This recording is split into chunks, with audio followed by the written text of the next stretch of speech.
Good evening, everyone. It's good to see you all. Yes. It's good to be seen. Yeah, works that way, huh?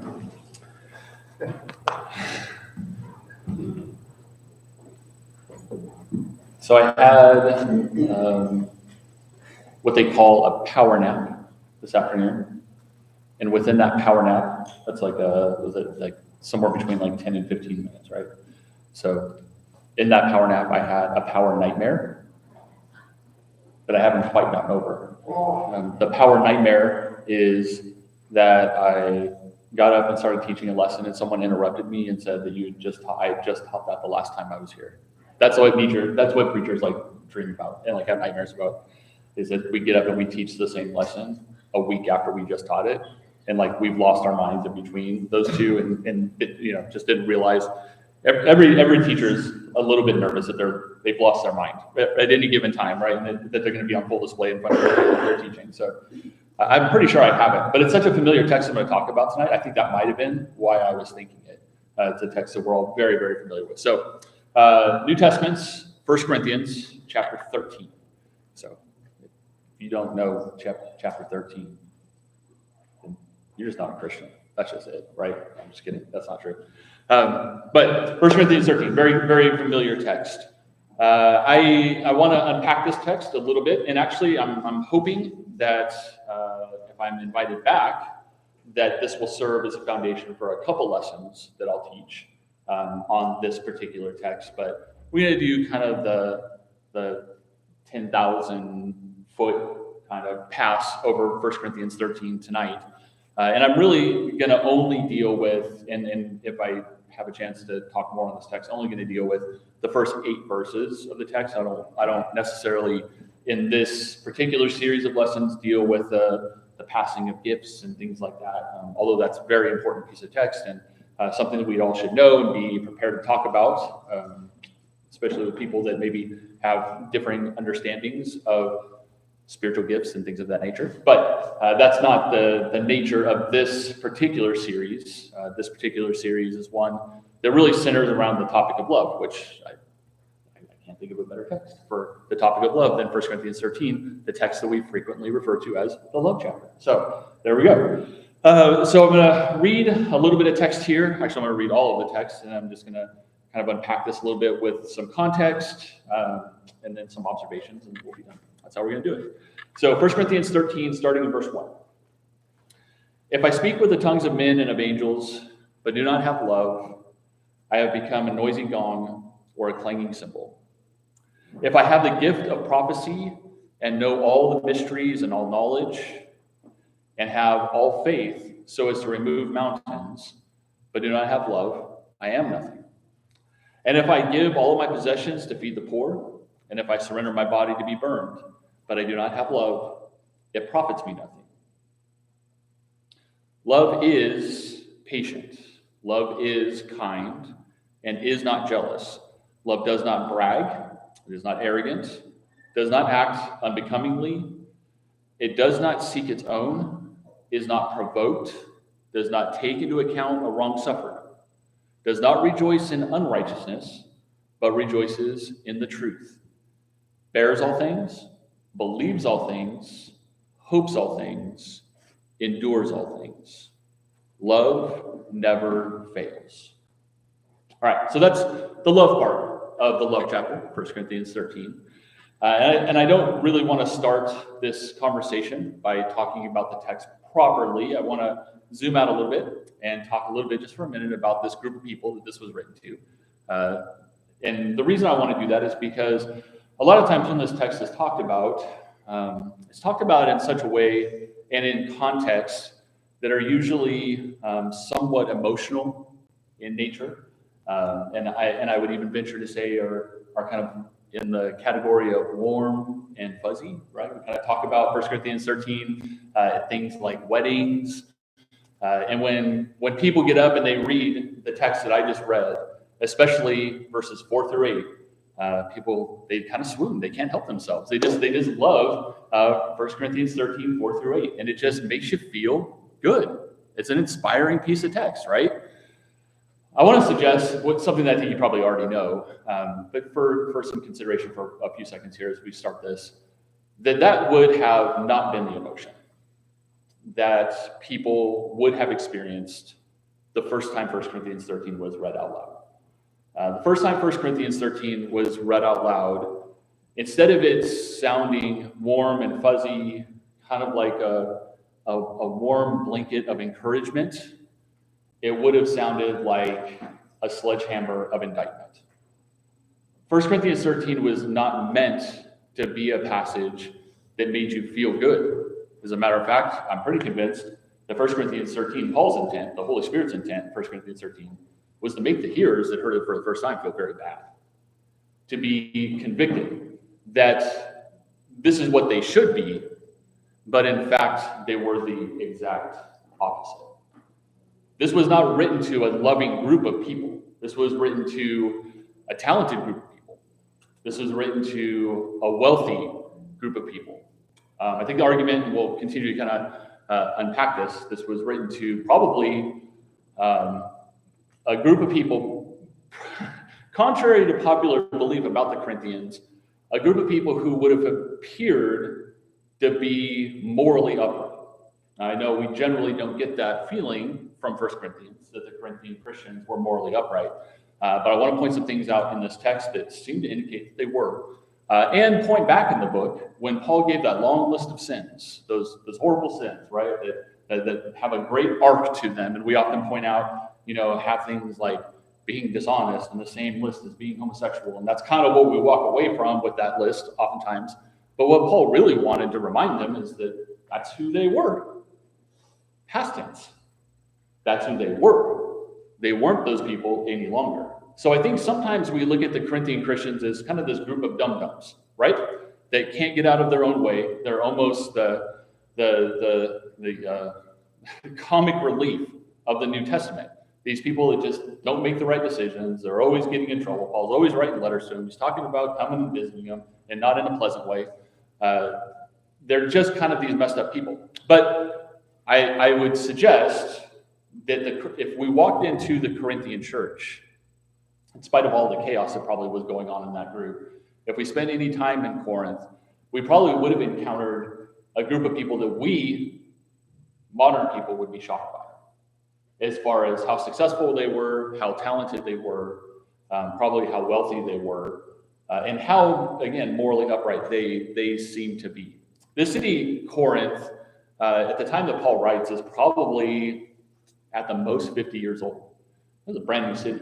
The city had been torn down in somewhat recent past and had been rebuilt by the Romans. And so you had a 40-year-old city. We don't have any 40-year-old cities that I know of in the United States.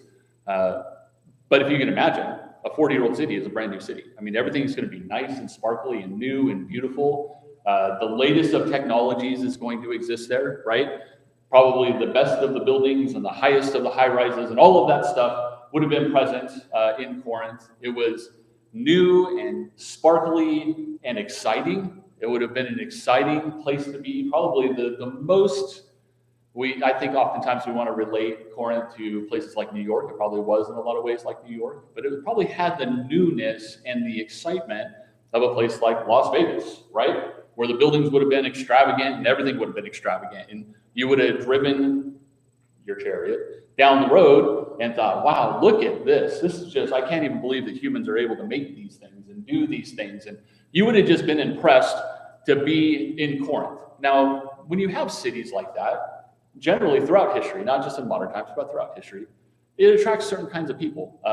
Corinth existed, from what we know historically, Corinth existed basically as a city of commerce. And in that way, it was like New York, right? The big deals were done there. The big wigs lived there. That's where, if you wanted to become something, you went to Corinth. You went to that place because that's where you would make connections with people. And that's where you would do your deals, right? That's where you would grow your career.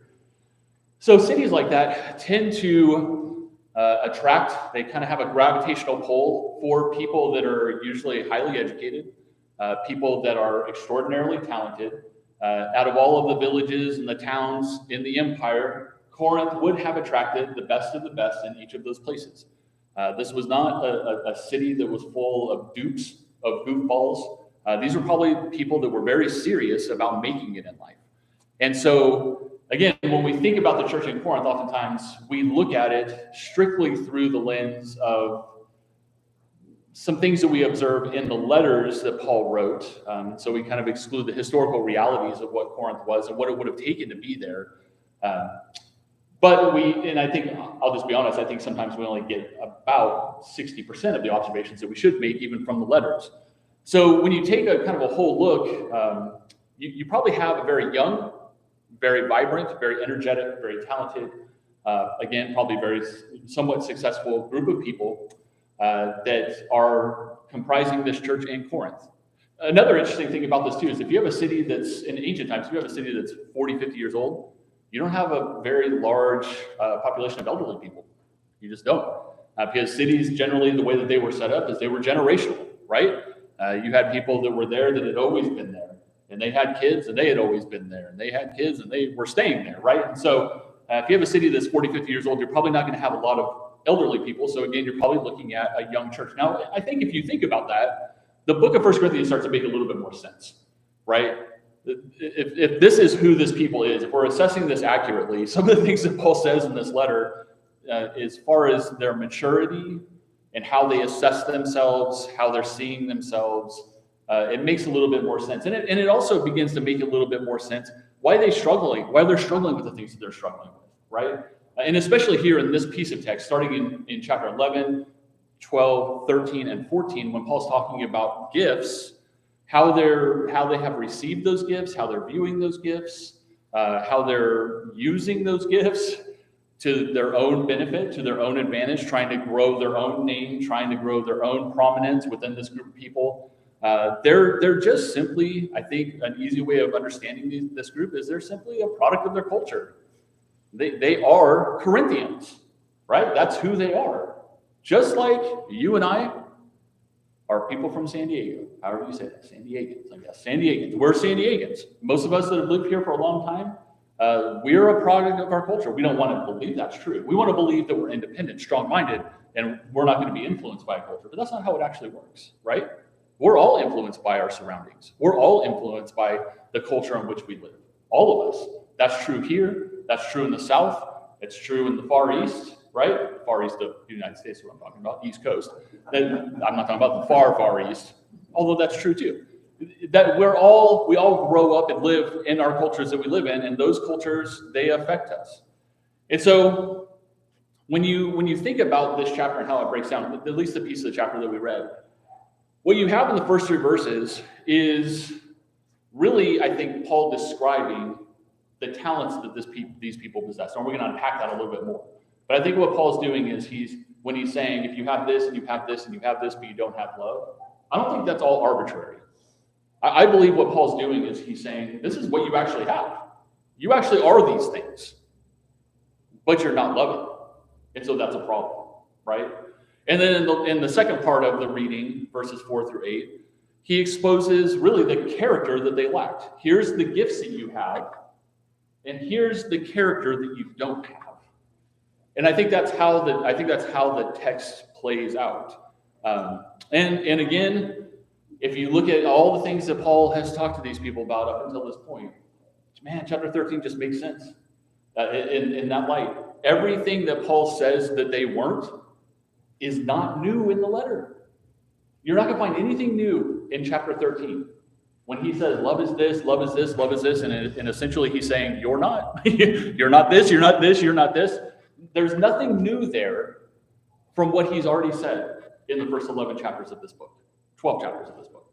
It's all kind of present in this chapter. So I want to summarize all that I've said, and just to make sure I've said all that I want to say, I want to summarize what I think chapter 13 is essentially saying. Here's a paraphrase.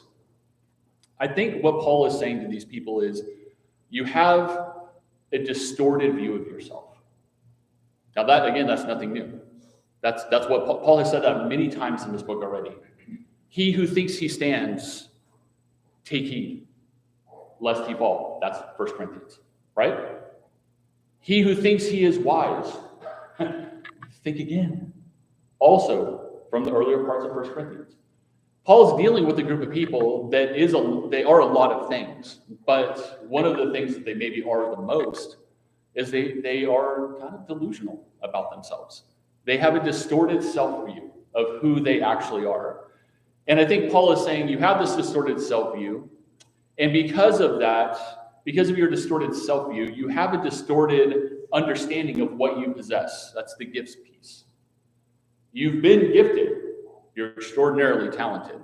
But because you don't see yourself accurately, you have set yourself up to not be able to see those gifts accurately. And because of that, what you really have is an inner heart character issue. And that's how we have to approach this problem. I think that's what Paul's doing in this chapter. He's saying if we're going to get to a place where we can see our gifts correctly, we're going to have to start seeing ourselves correctly. And if we're going to see ourselves correctly, we're going to have to see that our problems they lie within. They don't lie without in this case. Again, contrary to popular belief. They really start and end in the inner man. And so what this chapter is Paul trying to attack that, I think, head on. Those problems that exist on the inner man. And so this is really about learning how to change the inner heart character of yourself. And again, kind of knowing that old faithful Bible truth that everything starts on the inside and it makes its way out, right? That's how the Lord works on us. That's how he's constructed us. That's how he's made us, is to work from the inside out. And so that's, again, is just another proof that I think that's what Paul's saying here, what he's teaching in this chapter. So let's talk about a couple things that I think Paul, we've already said this, but we're just going to unpack this further. A couple things that Paul says that the inner heart character of a person is not. That's what we're going to start with, what it is not. And this is a focus on verses 1 through 3. If you look at verse 2 again, actually, let's start in verse 1. If I speak with the tongues of mankind and of angels, but I do not have love, I've become a noisy gong or a clanging cymbal. I hope I can remember to come back to that last piece there in verse 1. I say those things to try to remind myself because I forget things. If I have the gift of prophecy and know all mysteries and all knowledge, and if I have all faith so as to remove mountains but do not have love, I am nothing. So I want to start out by just acknowledging the severity of the diagnosis. When Paul says, I've become like a noisy gong or a clanging cymbal, I'll say this up front, and maybe we'll kind of build on this a little bit. I don't think, some people say, well, I think that's a way of saying you become annoying, right? Because you do things and you don't have love. I've heard that said. These are typical references in ancient times, though, to idolatry. This noisy gong, the clanging cymbal, these are things that would happen in an idol temple. These are things that happen in the pagan world. And this has been, if you remember in 1 Corinthians, it's been a big piece of the book where Paul has talked about, he just got done having this conversation about liberties. And the liberty at the center of the liberties was what? Do you remember? Meat sacrificed to idols. So there's this huge thing that the Corinthians are having to overcome in their congregation where it's made primarily of ex-pagans, right? This group is probably far more Gentiles than it is Jews. And this is one of the rare churches that is like that. And so when Paul's writing to these people, he's having to write to them about pagan issues. And one of the obvious pagan issues is coming out of idolatry. And so there's this whole thing that idols are nothing, but they kind of can be something. And so there's this navigating that Paul's trying to do with them about coming out of paganism. So this reference seems to be another pagan reference. There's been a bunch of these throughout the book where Paul's saying, essentially, if you speak with the tongues of man and of angels, but don't have love, the indictment is you're an idolater. He's taking him back to paganism, and he's saying that's what you are. In other words, you haven't changed a bit. You thought that you converted out of paganism. You just reskinned your paganism with Christianity, but you're still a pagan on the inside. So that indictment's a slap in the face, right? And then he goes on in verse 2, if you have the gift of prophecy and know all mysteries and all knowledge, and have all faith so as to remove mountains, but do not have love, you are nothing. Oh, what? I mean, can you think of something that's more severe than looking at somebody and saying, you actually have no value. You have no value.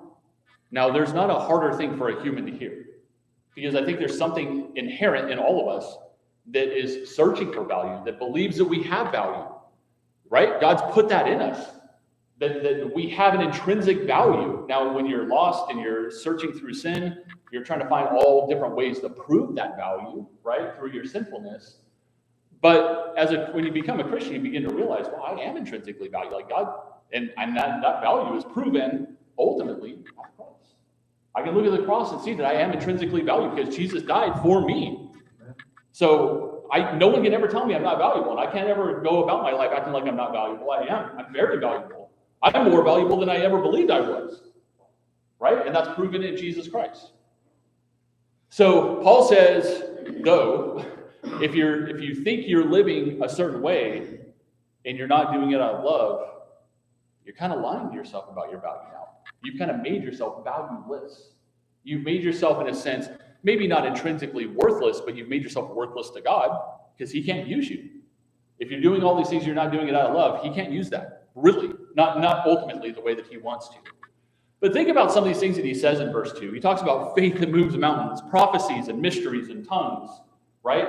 These are interesting and probably something we should take just a second and think about. Faith that moves mountains. Let's think about that for a second. I know you've thought about that before.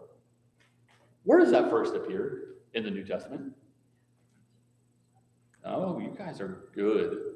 I heard a bunch of Matthews. That's awesome. I say that a lot of times. People are like, I know Jesus said it. That's good enough for me. Jesus said it. Who did he say it to? His apostles, right? One of the first times, I don't know if I want to nail down and say, I think it's the first time. I'm going to go with the I think so on this one. I think that the first time Jesus says that is in Matthew chapter 17. Matthew chapter 17 is the Mount of Transfiguration. If you remember what goes on there, Jesus takes a couple of his guys up on the mountain. He transfigures himself. Moses there, Elijah's there. It's a big deal, right? They come down, and while there's success on the mountain, there's utter failure at the bottom, right? Because the guys who aren't up there are down there being confronted by this guy who comes with a very, very difficult case. Now, this is important because this happens, as the order goes, after the limited commission. Jesus has already given his apostles dominion over spirits, essentially, right? He's made it possible for them to cast out demons. He's made it possible for them to heal people. And they've gone and they've done it. They've had success doing this. So this guy, maybe hearing about this, probably to see Jesus first, brings his son, who is a severe case. Remember this kid? He throws himself in fire, and then he's like his own firefighter, throws himself in the water, and then he falls on the ground and he seizes and he foams at the mouth. I mean, it's extreme. I can't even imagine what this would have looked like and how scary it would have been, right? So he brings this case to the apostles expecting that they're going to be able to fix it. And they try, and they can't. And so Jesus comes down off the mountain, and the guy comes up to Jesus, confronts him. Hey, I brought this guy. I heard about you guys, but your apostles, they kind of stink. I got to be honest with you. Like, they couldn't do it. They couldn't fix it. And they're all standing there looking down at, I'm sure, at their feet, right? Embarrassed by the fact that they can't fix it. At the end of that whole thing, after Jesus rebukes his apostles, heals the boy, one of the things that he tells his men is, if you have faith the size of a kernel of a mustard seed, I think he's probably turning around looking right back at the Mount of Transfiguration. You can tell that mountain move from there to there, and it'll do it. Now, what that mountain represents is the boy in that case, right?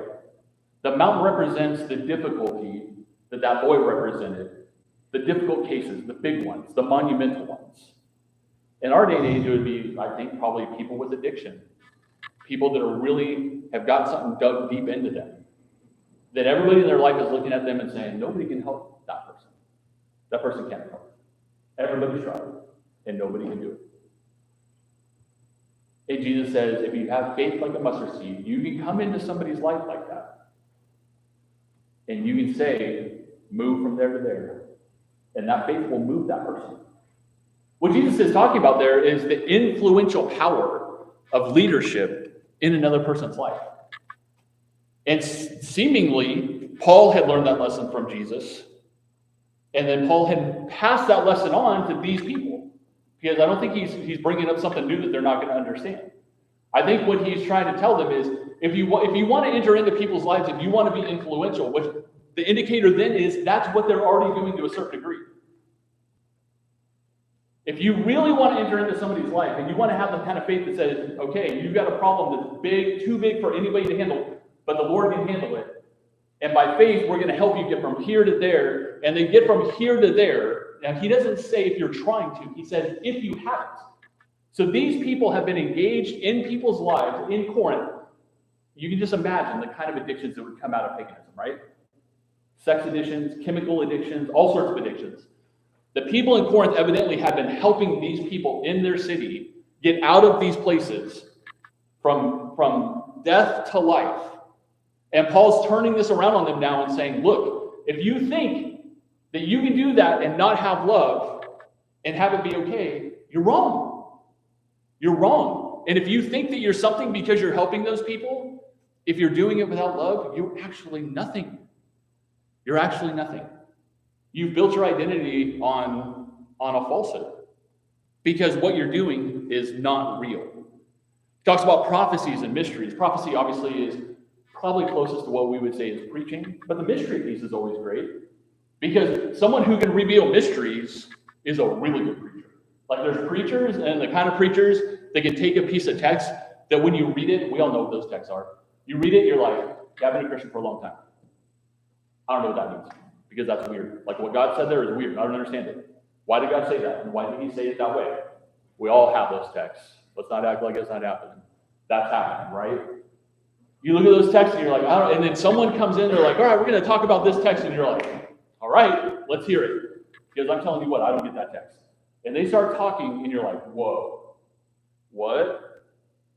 And the more they talk, the more you're like, what? Right? You know those people. They're gifted. They have an ability to take a text that's so mysterious to you and so difficult and so weird, and you just can't understand why God ever wrote anything like that. And they can just make it so understandable. You know what that does to somebody that possesses a gift like that? I don't, but I'm sure it's difficult. I'm sure it's hard. Because people come up to you afterwards and they say, man, you really changed my life tonight. You really made a difference.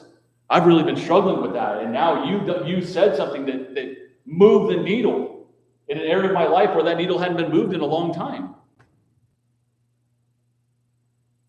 What does that do? What does that do to your head? It has a way of making you feel like, I made it. I made it. Now I'm something. But I know people, I've been a person who possesses a gift and has said things that people have responded to that way and not been loving about it, or turned right around and not been loving to somebody, got irritated with someone, lost my temper with someone, got frustrated too easily with someone, got big in my head, got big in my britches, right? Paul says, it doesn't matter if you have the gift.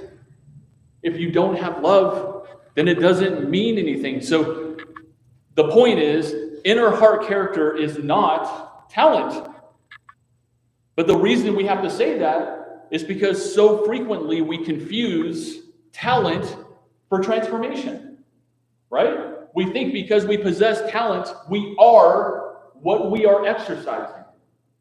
But the whole messaging that Paul has been teaching in 1 Corinthians thus far about gifts is that they're just that. They're gifts. They just come from God and he gives them to you. You're like, oh, no, but why? I must have been worthy. No, you weren't worthy. Well, I must have been the kind of person that was able to receive that gift. So certainly I had some kind of raw talent. Nope, that raw talent didn't come from you either. Well, certainly, no, don't even try. It wasn't you. You didn't deserve it. You weren't worthy of it. God just gave it to you. Well, why do you do that? Well, because he loves you. And he wants to work through you. And he loves the people that you're going to try to affect in your life. But don't ever mistake the talent that God gives you, the gift that God gives you, with inner heart transformation. Now, does he hope that in the process of working through that gift that your heart is going to be changed? Yes, of course he does. But those things aren't synonymous naturally with each other. And it's a mess that we get ourselves into all over the place. I think that's what's happening in Corinth. Consider that in light of what Jesus said in Matthew 7, 21 through 23. In Matthew 7, 21 through 23, I thought I had that queued up on my stuff here. I don't. I'm going to have to go the old-fashioned route, the old paper Bible. In Matthew 17 and verse 20, which is also that's not the text, not 17, 7. Matthew 7, not 17. Matthew 7 and verse 21. We all know this. I mean, it's into the Sermon on the Mount. Last thing Jesus says, scares the pants off us every time we read it. Sorry. See, this is why I have it queued up, because people are like, it takes so long. Matthew 7 in verse 21.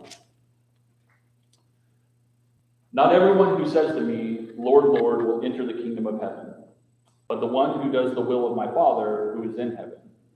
On that day, many will say to me, Lord, Lord, did we not prophesy in your name, cast out demons in your name, and do mighty works in your name? Does this sound familiar yet?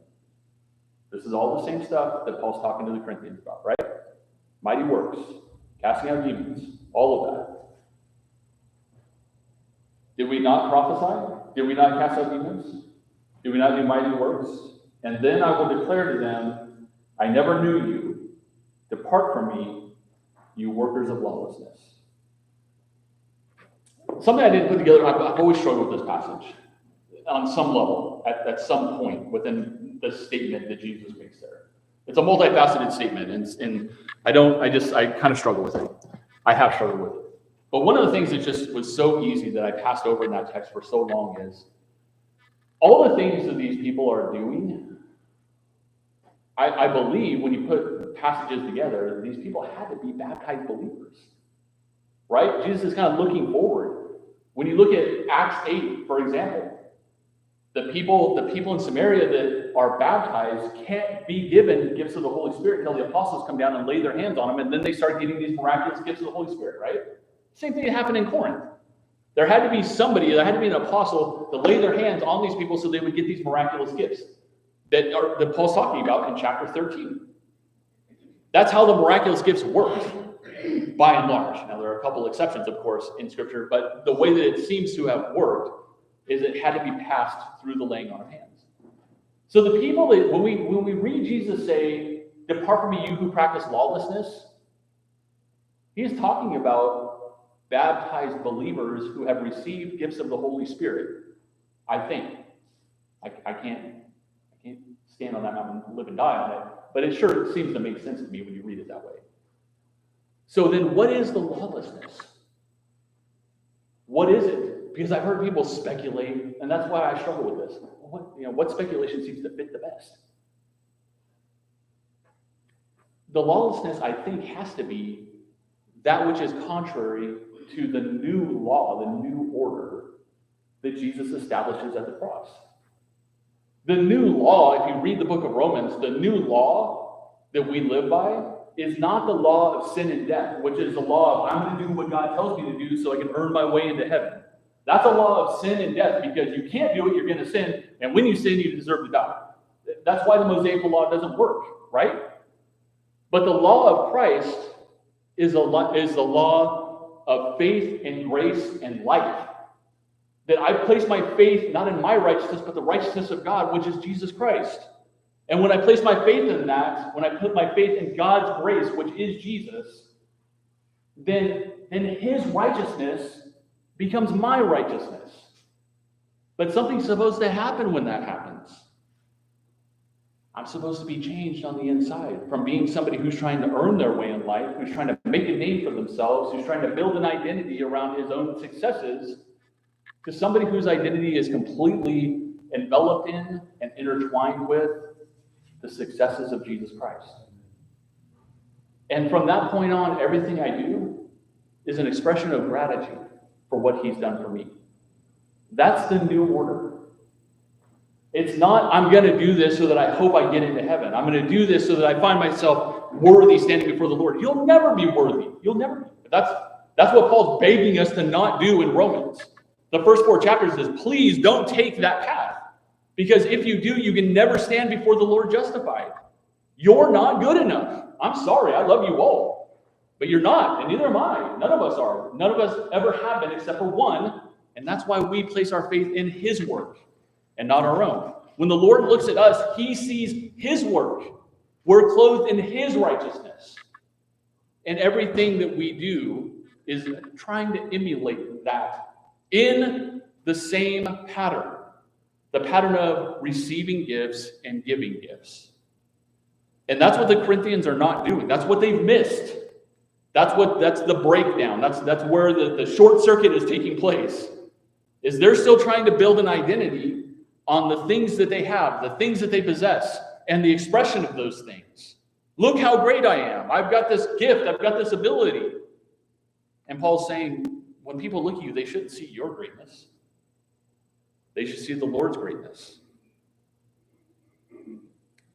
Inner heart character is not the same as the talents we possess. And just kind of on that too, in that same vein, verse 3, there's all these incredible moral things they're doing, seemingly, right? In verse 3, if I give away all my possessions to charity, by the way, they are doing that in Corinth. We have actual written records of them doing that. They had pledged what seems to be a pretty large amount of money. So large that Paul says, you really should probably take time every week and put some money aside. Right? So that, because I've told people what to expect based on what you said you were going to give. So you should put money aside every week so that when I get there, I don't have to spend extra time in Corinth collecting this abundance of wealth that you've promised that clearly you're capable of giving. Right? So they're doing that. They're giving away other possessions to charity. They're evidently surrendering their bodies, right? These people are self-sacrificial, and you read that and you think, why would anybody do that? Why would anybody have that kind of generosity? Why would anybody have that kind of devotion if it wasn't from love? But don't you see that's the point of the text? That's the scary part of this chapter.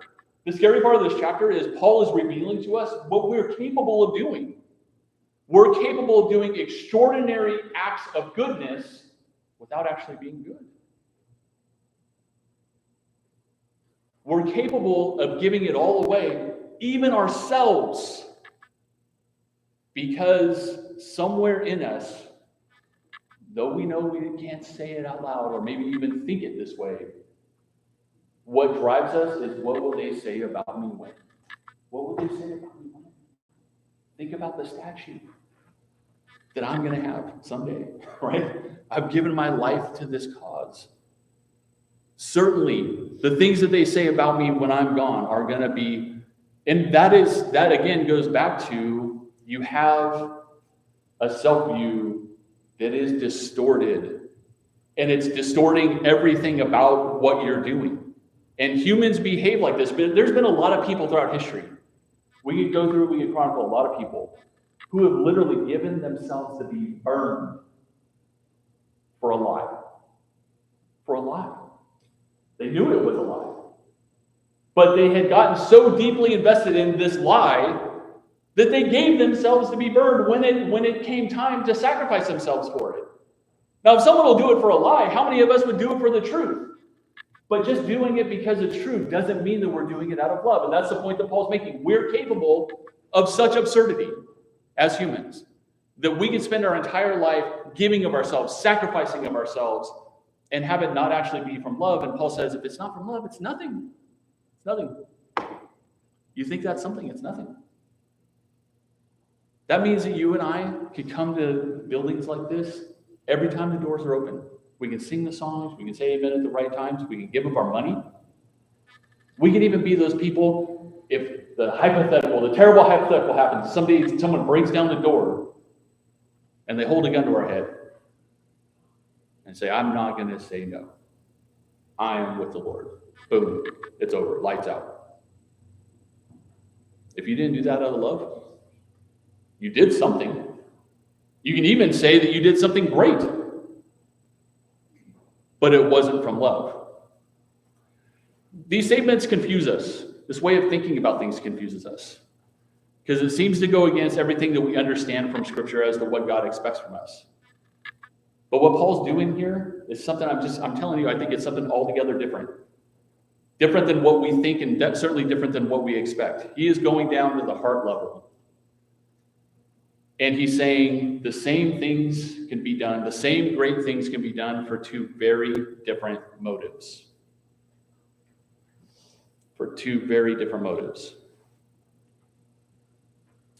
You know, if we do good to be rewarded by God, ourself or others, I just want you to think about this. Are we not doing that for ourselves? Now, I know who I threw in there first. If we do the good things that we do in order to be rewarded by God, by others, or even by ourselves, in the way that we think about ourselves, that's important to us. Is that not still selfishness? What has changed? If I'm doing bad to profit myself, or if I'm doing good to profit myself, really all that's changed is what I'm doing. But why I'm doing it is exactly the same. Here's some tests. Love should be consistent. You give and you sacrifice, but you're patient and you're rude. You're impatient and you're rude. Are you being consistent? You're not. Love doesn't give up. That's one of the things that Paul says here. You know, the longest lasting relationship you'll have in your life is the one that's not about you. Period. The longest lasting relationship you'll ever have in your life, or relationships, if you're able to do that, are the ones that you can have that you just refuse to make about yourself. But these are the areas where we struggle. Well, how do we get to where we need to get with this? How do we, because I think when we talk about things like this, it gets we get anxious. Because we start questioning a lot of things about ourselves. Right? And it seems like a lot of what was surety to us becomes kind of unsure, and what was kind of foundational to us becomes kind of shaky. And I know that. I get nervous the same way that you get nervous when I hear things like this, because what it does is it calls everything into question. And when that happens, you start feeling like, oh man, am I doing this? What am I doing? Am I doing it right? What is he saying? You know, is he saying that nothing I'm doing is right? What's going on? I don't understand what's happening. And so we kind of get fearful, we get confused. So let's simplify it. How can we judge? How can we test? Is there something that's a little bit kind of firm that we can look at and say, okay, now I know that this is real, that this is legitimate? I think Paul's solution to all of this is a lot of the things we've already talked about, but it all comes down to, for Paul always, it comes down to the cross. Let me go back real quick. I know I need to wrap up here, but let me read you a couple verses. 1 Corinthians 1 and verse 13, and 1 Corinthians 1 verses 18 and 19. Has Christ been divided? Paul was not crucified for you, was he? Or were you baptized in the name of Paul? Skipping to verse 18. For the word of the cross is foolishness to those who are perishing, but to us who are being saved, it is the power of God. For it is written, I will destroy the wisdom of the wise, and the cleverness of the clever I will set aside.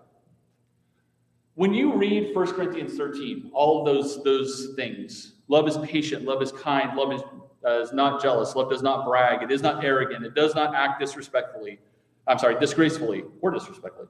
It does not seek its own benefit, it is not provoked, does not keep an account of a wrong suffered, it does not rejoice in unrighteousness, but rejoices with the truth. It keeps every confidence. It believes all things. It hopes all things. It endures all things. I think when we read this text, we ask the question, what is Paul talking about? Here's another way of approaching the text. Who is Paul talking about? Who's he talking about? When you hear those things read, who do you think about? You may not, but you should think of Jesus. Because that's who he's actually talking about. And I think, based on the threads of this letter, you can even state, and I think safely so, that yes, that's talking about Jesus in his totality, but I think that's also talking about Jesus on the cross. What I think Paul is pointing to here, as far as where a transformed heart comes from, is through experience. What are you experiencing? And I know that sounds kind of weird, but let me just step back a second and just present, I think, what is an obvious truth. Transformations of the heart, transformations of the inner person, both positive and negative, have almost everything to do with and are driven primarily through a person's experiences. Would you disagree with that? It's kind of undeniable. What we experience and what we have received on a human level from other humans has almost everything to do with the transformation of our heart, both positively and negatively. Right?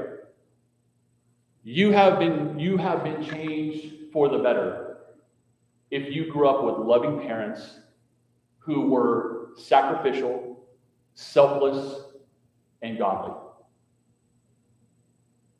Period. You are better. You have been transformed in ways that really nothing in this life can transform you the same way. But that is true in the negative as well. If you grew up with selfish, brutal, victimizing tyrants of parents, I couldn't think of any more adjectives. I was really trying to work up some adjectives there. It just wasn't working for me. I'm sorry. You know I'm talking about terrible parents. Then you know that you have been transformed internally as well for the negative. Because that's what you received through your experiences in life. And I think what Paul's trying to tap into here is if we're experiencing the cross, if we're experiencing the Lord, and we are receiving his gifts, and it is that kind of ordeal where I am with the Lord, I'm experiencing him, and he is feeding my life. His service, his love is constantly pouring into my life. And I see that, I recognize that, that's my experience. Then I'm going to be a transformed person. I'm going to be a changed person. You can't truly receive the grace of God as the grace of God from God and not be changed by it. So what is being said here is not a great mystery, how we get there. It really is about what we're experiencing. Let me say it this way, if our religion is a daily experience with the Lord, then good things are going to come from that. If our religion is something that we practice, and something in which we're finding kind of new untapped potential for ourselves, and we're exercising those abilities in such a way that it makes us feel better about ourselves on the backs of others, which is how it always has to work. This is a predatory thing. It has to work this way. On the backs of others, then we're not changed. No matter what great things we're doing, we're not changed.